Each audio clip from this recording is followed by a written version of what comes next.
Pondok Tahfidz Pesantren Modern PTP Amal Huda Cawan itu mungkin suatu nama yang baru.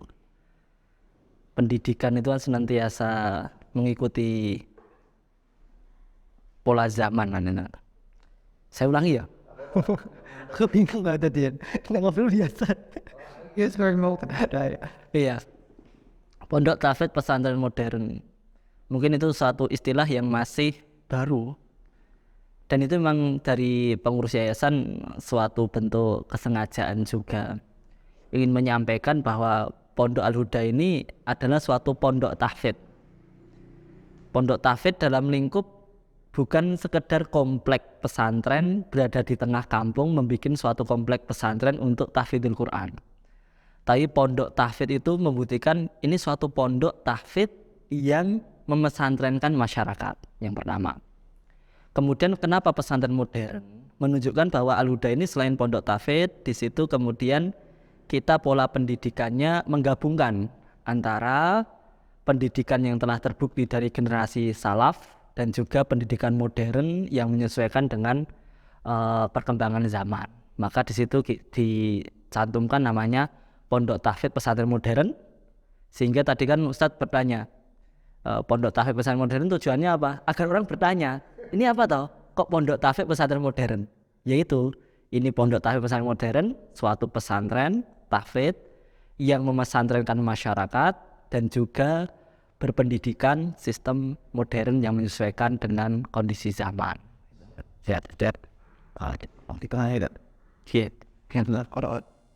Nah, mana week?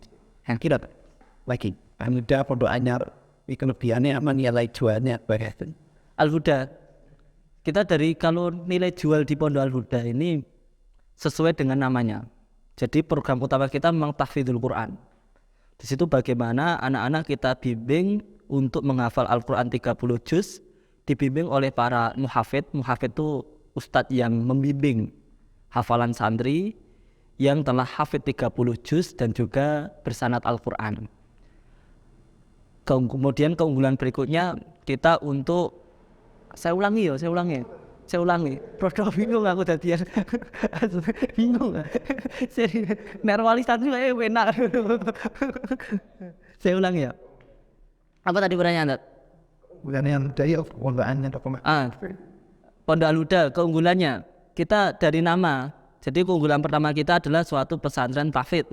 Maka kalau masuk Al-Huda, bagaimana anak-anak kita didik untuk hafidz 30 juz dalam bimbingan seorang muhafidz yang sudah bersanad Al-Quran, sanad muttasil sampai kepada Nabi Muhammad Sallallahu Alaihi Wasallam. Kemudian berikutnya kebutuhan umat. Al-Huda ini diharapkan menjadi solusi problematika umat. Maka kebutuhan umat sekarang itu tahfidz, dia harus paham Al-Quran. Sehingga program kita selain tahfidz di situ adalah bahasa Arab untuk memahami Al-Quran dan juga ulumu syar'i yang dilakukan dalam sistem mulazamah yang telah terbukti dari generasi salaf. Adapun modernnya kita ada di multimedia, kemudian pengembangan skill minat dan bakat, dan juga kegiatan-kegiatan yang mengarahkan bagaimana alumni Al-Huda ini seorang hafidz Al-Quran yang bermanfaat, memiliki suatu kemandirian yang menjawab tentang problematika umat selain ilmu agama juga ekonomi sosial dan lain sebagainya. Itu mungkin keunggulan di Al-Huda untuk sementara waktu ini kita. Kalau ada pertanyaan, Al-Huda ini berada di bawah naungan apa? Kita harus menyinggung dulu yayasannya. Yayasan Al-Huda itu adalah Yayasan Dakwah Pendidikan Islam Al-Huda. Yayasan Oh salah. Oh ya, ulangi. Banyak ulangi. NU Al-Huda NU atau Muhammadiyah itu pertanyaan menarik. Karena itu ormas paling besar di Indonesia. Kalau kita berbicara Al-Huda ini berada di bawah naungan apa? Kembali kepada yayasan. Yayasan Pendidikan dan Dakwah Islam Al-Huda Cawan atau YAPDI Al-Huda Cawan itu berdiri dari tahun 70-an. Saya harus menyinggung hal ini. Masyarakat kemajemukan yang luar biasa berasal dari berbagai ormas di Dukuh Cawan tapi memiliki suatu semangat dalam dakwah dan pendidikan. Maka untuk menyatukan soft pergerakan, soft dakwah, didirikanlah berkumpul masyarakat melalui suatu kesadaran yayasan tadi. Sehingga Yayasan Al-Huda itu didirikan oleh masyarakat, dari masyarakat, untuk masyarakat, dan menaungi seluruh elemen. Maka pengurus itu ada yang NU, ada yang Muhammadiyah, ada yang macam-macam. Al-Huda berada di bawah naungan apa? Naungan yayasan tadi. Kemudian kita sampaikan Al-Huda ini berdiri di atas dan bagi seluruh golongan. Jadi kita berusaha hadir di tengah, bagaimana berdiri di atas dan bagi seluruh golongan. Itulah juga modern. Nah, kita memang nuansa gontor begitu. Akidah ya. Akidah yang dianut oleh Ma'had Al-Huda Cawan adalah akidah Ahlus Sunnah wal Jamaah sesuai dengan pemahaman salafus soleh sebagaimana yang disebutkan di dalam Al-Quran, dalam hadis maupun yang diyakini oleh para generasi terdahulu kembali kepada Al-Quran dan juga sunnah dan pemahaman para salafus soleh, para sahabat, tabi'in, tabi'ut tabi'in yang melakukan ataupun meyakini yaquluna amanna bihi kullum min indi rabbina, semua itu dari Allah, maka kita mengimaninya. Lulusan Al-Huda Al-Himan. Lulusan Al-Huda itu sesuai masuk mau apa. Jadi kalau kita masuk ke Al-Huda itu, ke Al-Huda apa yang antum cari? Apa yang Anda cari? Saya pengen menjadi hafid Quran, kita ada. Saya pengen menjadi apa itu namanya, suka multimedia, kita kasih fasilitas. Saya pengen berbisnis, fasilitas. Saya suka ngurusi kuda, pengen punya stable, kita kasih fasilitas. Saya pengen ke Timur Tengah, kita bimbing benar-benar itu. Bagaimana latihan apa namanya, soal dan lain sebagainya, bimbingan ke Timur Tengah.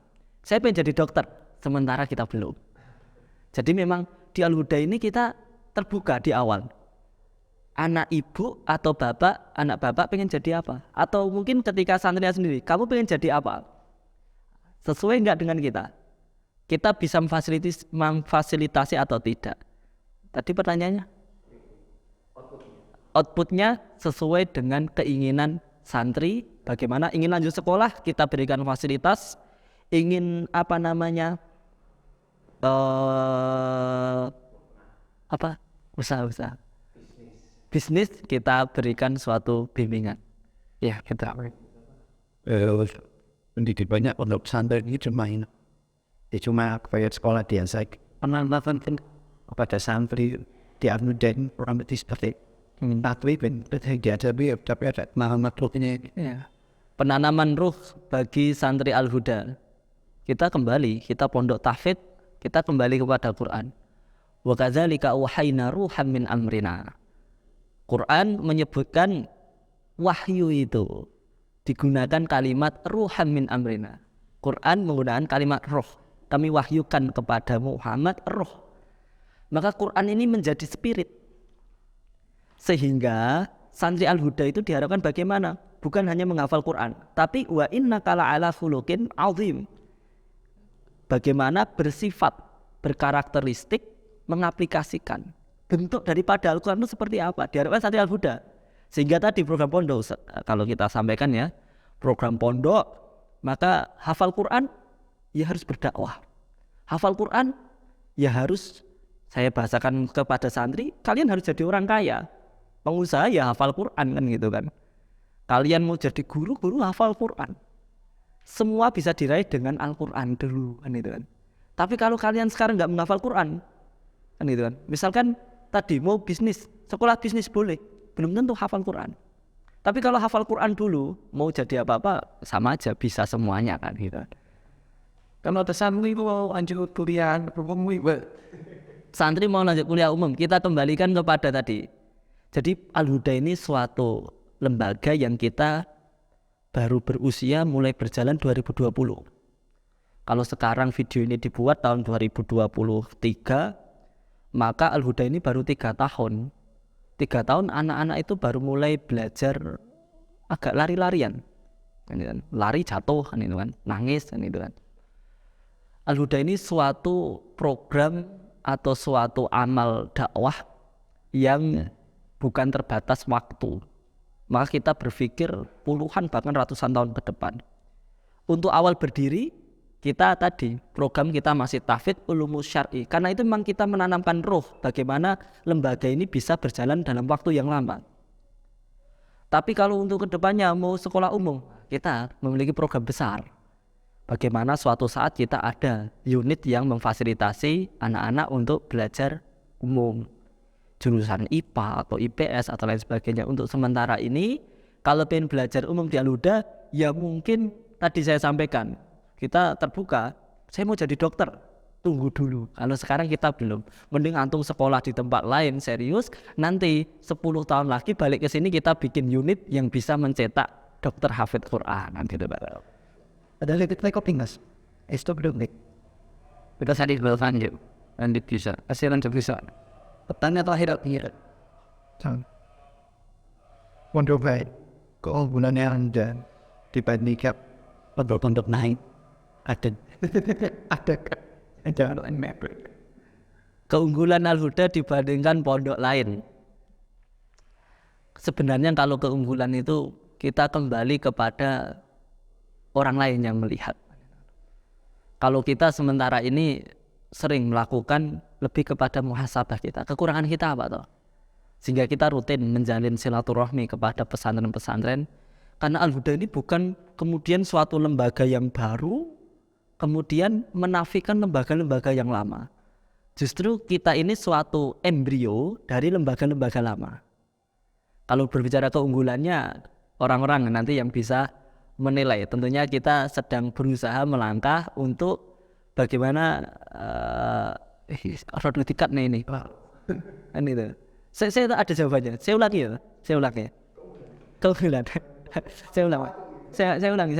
Saya sudah tahu jawabannya. Keunggulan Al-Huda dibanding pondok lain.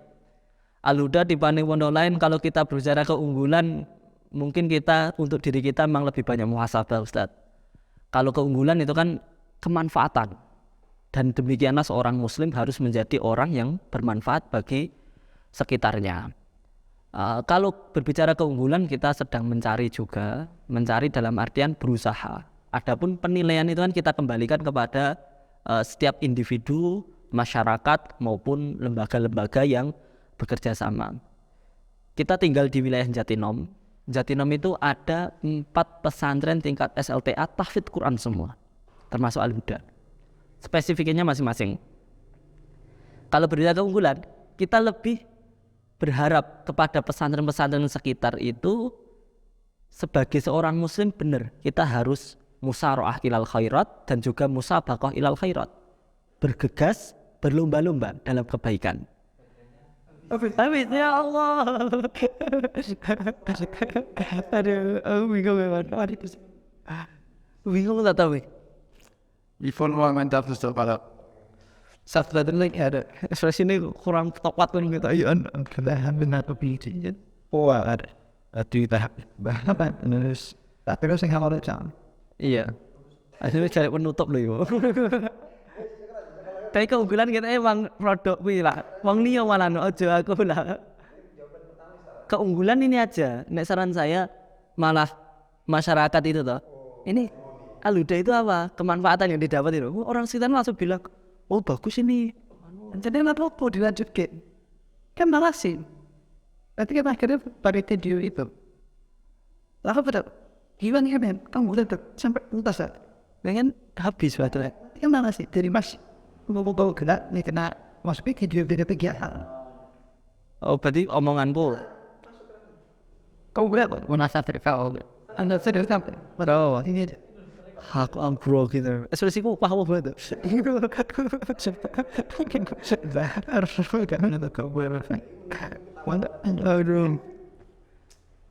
Keunggulan Al-Huda suatu produk yang bisa menyampaikan produk ini bagus ataupun tidak itu adalah para konsumen. Konsumen Al-Huda itu siapa? Konsumen Al-Huda itu adalah masyarakat secara umum dan juga kaum muslimin secara khusus.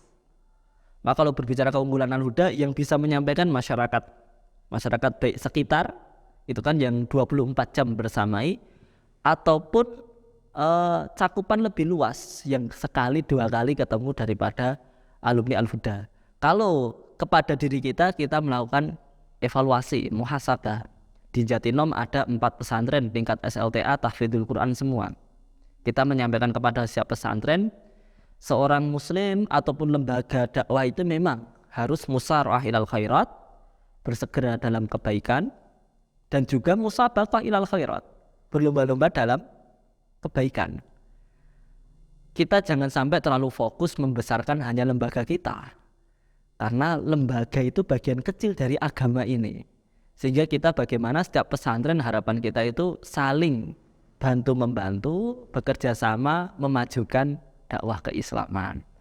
Itulah kalau berbicara muhasabah kita, bagaimana kita dengan lembaga lain bekerja sama.